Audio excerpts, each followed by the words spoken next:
Olá a todos! Sejam bem-vindos ao nosso canal. Hoje vamos embarcar em uma jornada fascinante e profunda, explorando uma das cartas mais intrigantes do livro do Apocalipse, a mensagem à Igreja de Pérgamo. Esta não é apenas uma história antiga, é um espelho que reflete desafios que a nossa fé enfrenta até hoje. Então, prepare seu coração e sua mente para mergulharmos juntos nessa análise.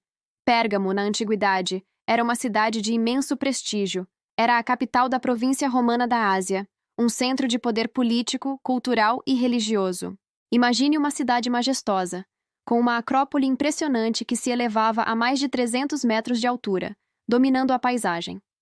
Lá no topo, templos grandiosos eram dedicados a deuses como Zeus, Atena e Dionísio.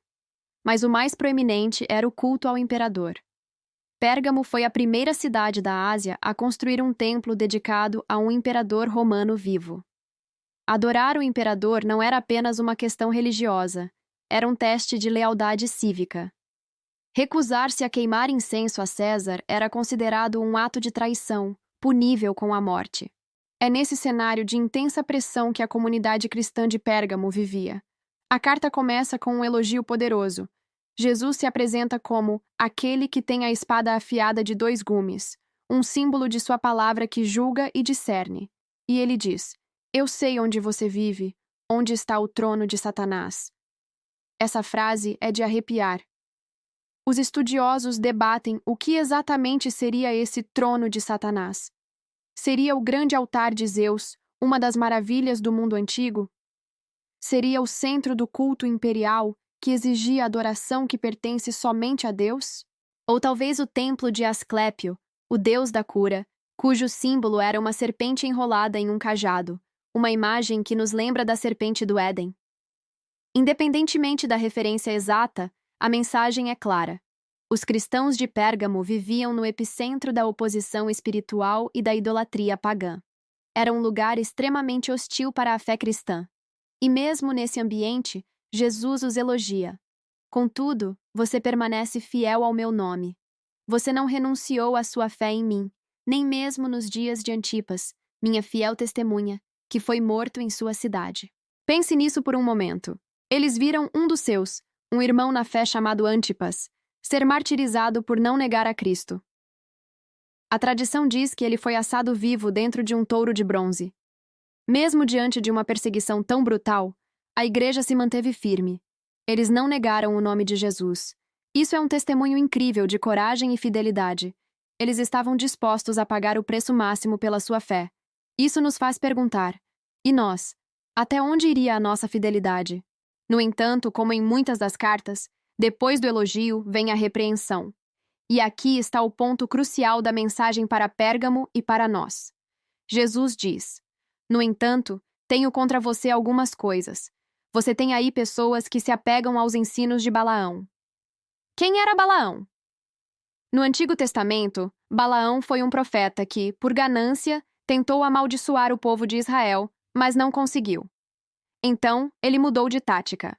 Ele aconselhou o rei Balaque a usar mulheres moabitas para seduzir os homens israelitas, levando-os a participar de banquetes idólatras e a se curvar a outros deuses.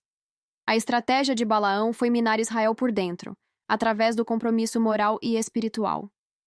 Jesus diz que algo semelhante estava acontecendo em Pérgamo. A igreja que resistiu bravamente à perseguição externa estava começando a ceder à corrupção interna. Eles estavam tolerando em seu meio pessoas que promoviam uma perigosa mistura. A doutrina de Balaão em Pérgamo representava a tentativa de fazer um acordo entre a fé cristã e a cultura pagã. Era a ideia de que se pode ser cristão e, ao mesmo tempo, participar dos costumes idólatras da sociedade. Talvez fossem banquetes nos templos pagãos, onde a comida era sacrificada a ídolos e a imoralidade era comum. A desculpa poderia ser: é só para manter bons negócios. É para não sermos socialmente excluídos. Deus entende nosso contexto.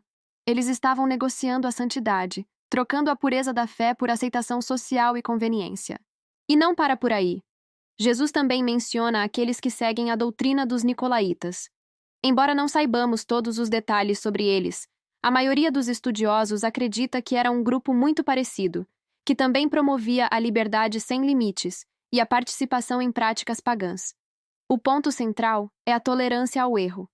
A igreja de Pérgamo, tão forte contra a ameaça do leão rugindo do lado de fora, estava sendo complacente com a serpente sutil que se infiltrava por dentro.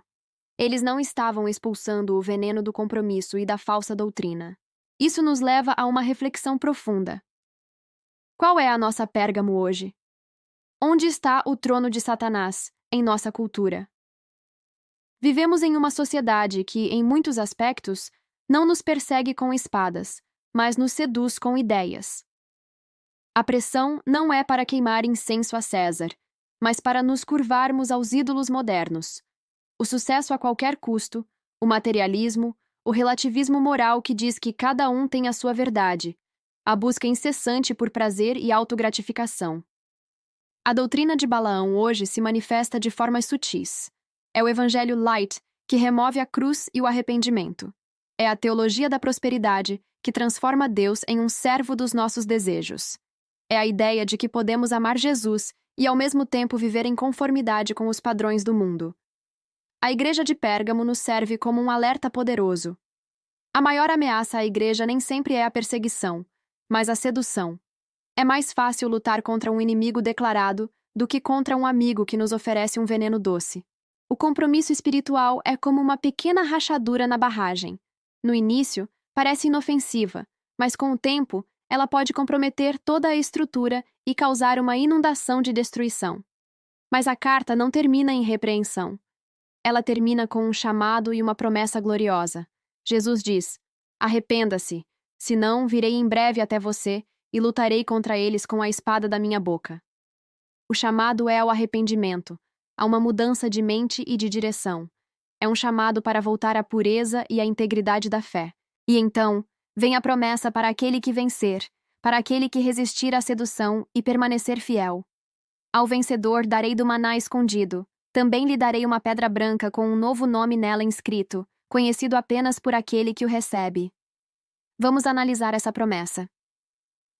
O maná escondido nos remete ao alimento que Deus proveu para Israel no deserto. Mas aqui é escondido. Representa o sustento espiritual íntimo e pessoal que só Jesus pode dar, um alimento que o mundo não conhece e não pode oferecer. É a comunhão profunda com Cristo, que satisfaz a nossa alma de uma maneira que nenhum banquete pagão jamais poderia. E a pedra branca com um novo nome? Naquela cultura, uma pedra branca tinha vários significados.